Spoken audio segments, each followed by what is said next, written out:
Hey guys, so this is not actually a plant video. This is gonna be a bird video, or like a bud video. And one of the things, oh, Joey's outside. He's walking around. He's like, I don't want to bother you. Yeah, this is not a plant video. This is going to be a bird video because some of you have asked about my diamond doves, TuTu and Pepo, because you've seen them probably on my Instagram.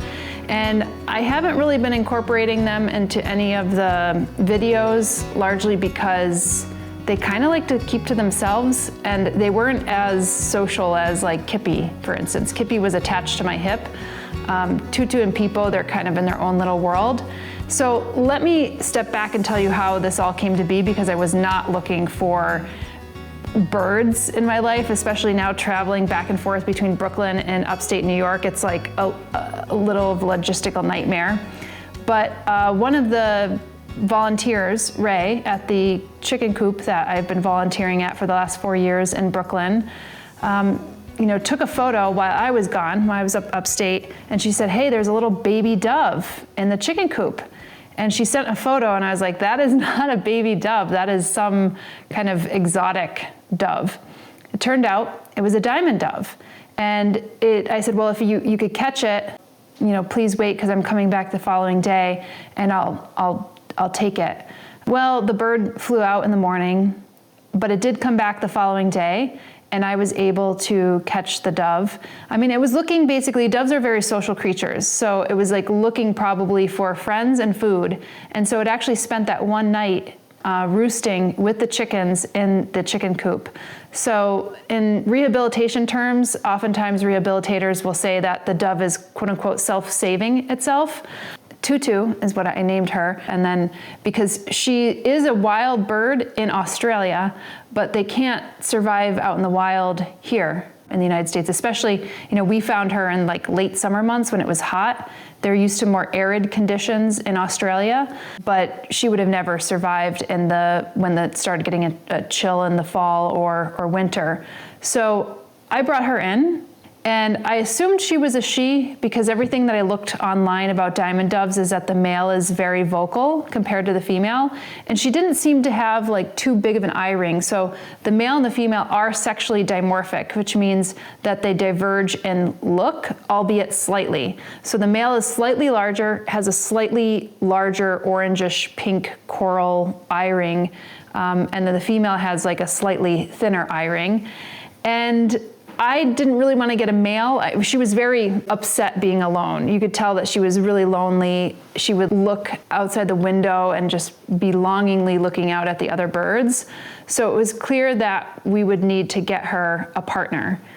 The thing is, I didn't want to get her a male partner because I knew if a female and male were together, they would obviously have babies and I wouldn't know what to do with them. And that was not my goal, going from like no birds to all of a sudden like multiple birds.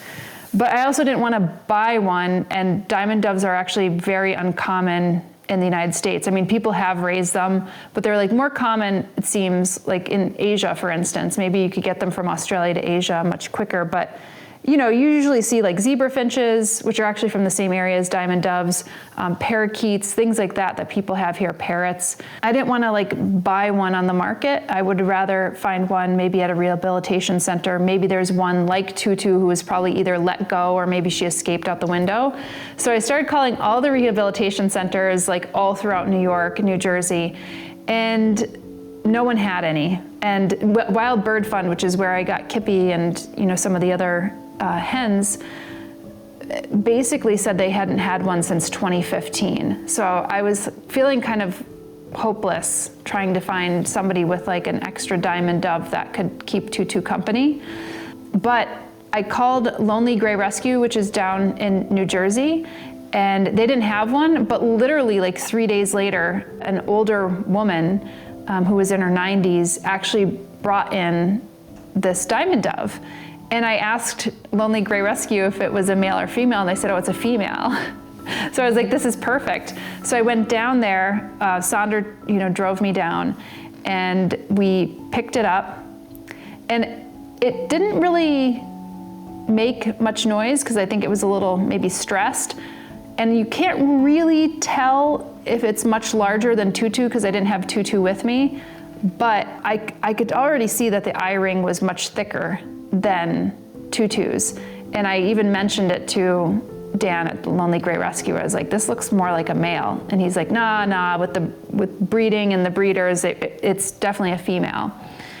So I was like, okay, that's fine. So we took it home and we introduced them.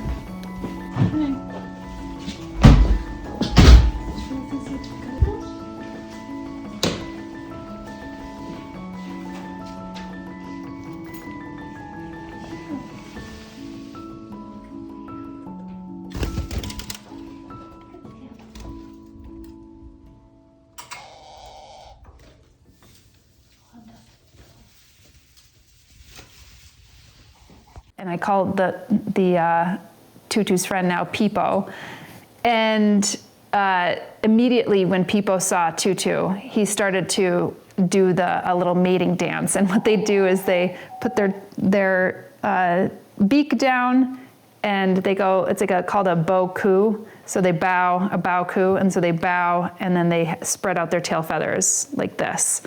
And so he immediately started to do that. He immediately started to woo TuTu. And I was like, oh no, we just got ourselves a male. So that happened. TuTu really didn't warm up to him for like a day or two. And then after that, she really warmed up to him, and they've become inseparable.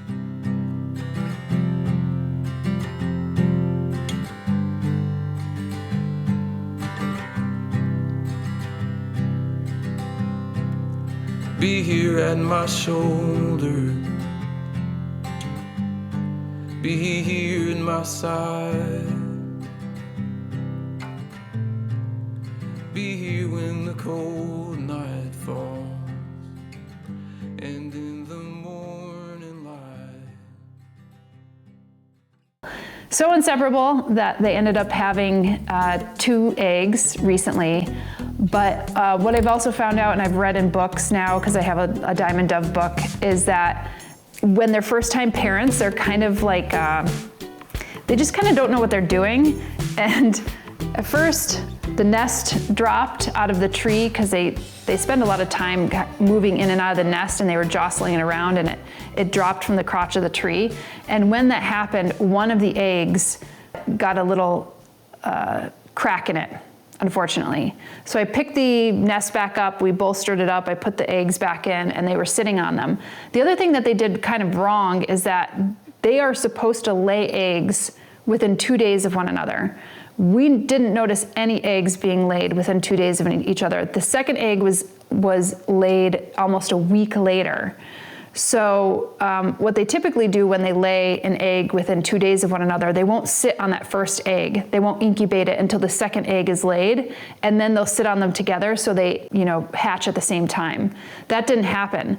One of the eggs hatched really early, and they were just like ignoring that baby. So that baby unfortunately inevitably died.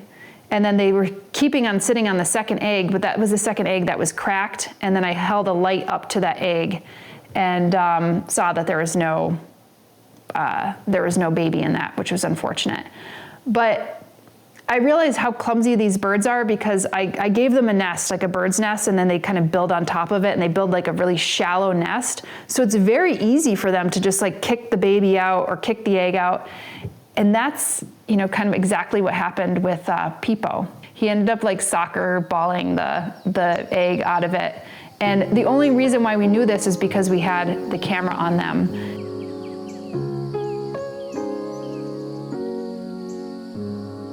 I thought it would be like poetry, that feeling of when eyes meet.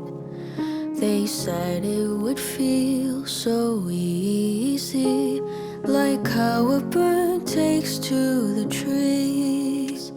They've written the songs and films and books of how it would take just one timely look to dance and fall your way into love.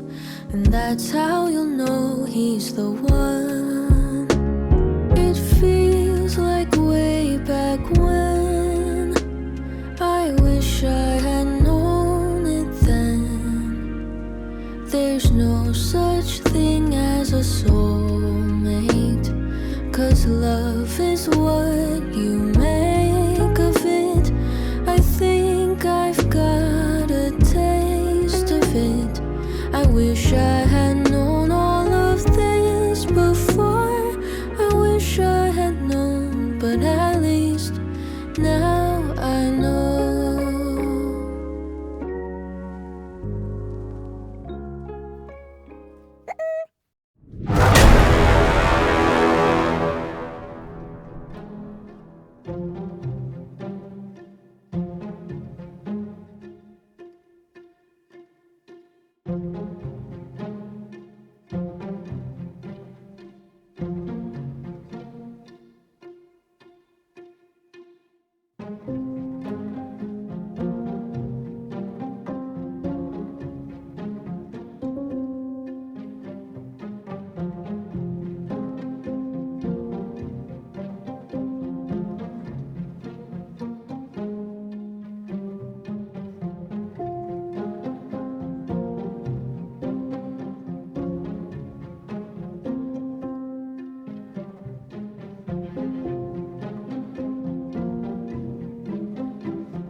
That soon we'll be gone with the final breath, and there won't be time to hold on to regrets. But I know there's something on the other end. I wish I had known all of this before. I wish I had known, but at least now I know.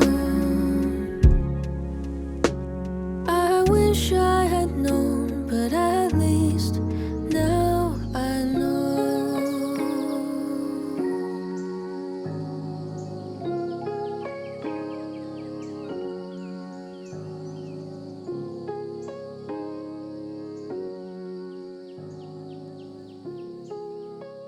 Anyway, so now I have two birds that are eager to have babies.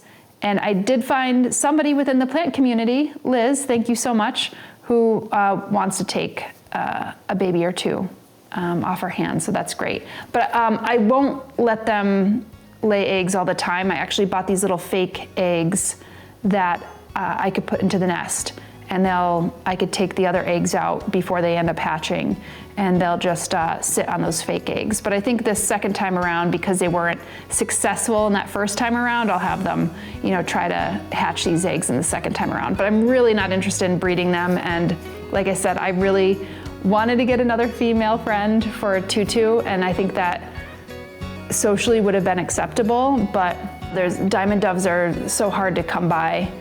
And I really encourage you to adopt and not shop.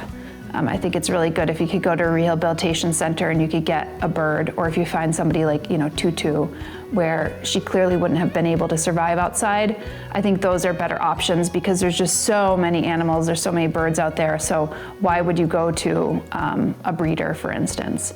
So anyway, that is the story of TuTu and Pepo. I hope you enjoyed the clips because I think they're kind of funny. They're fun little birds and they're so tiny. I mean, I don't know if you could see how tiny they are, but their body is about 4 to 5 inches and maybe their tail is like 4 to 5 inches. So they're like maybe 9 inches long, but they're just such tiny, tiny, tiny birds. Even their eggs are like super tiny. But a lot of personality as with most doves and pigeons have, and quite intelligent birds as well, especially for their size. So yeah, maybe you'll see more of them on the channel, but for now, I know this wasn't plants, but I know a number of you have asked me about the birds, so wanted to share that with you. Okay guys, see you in the next episode.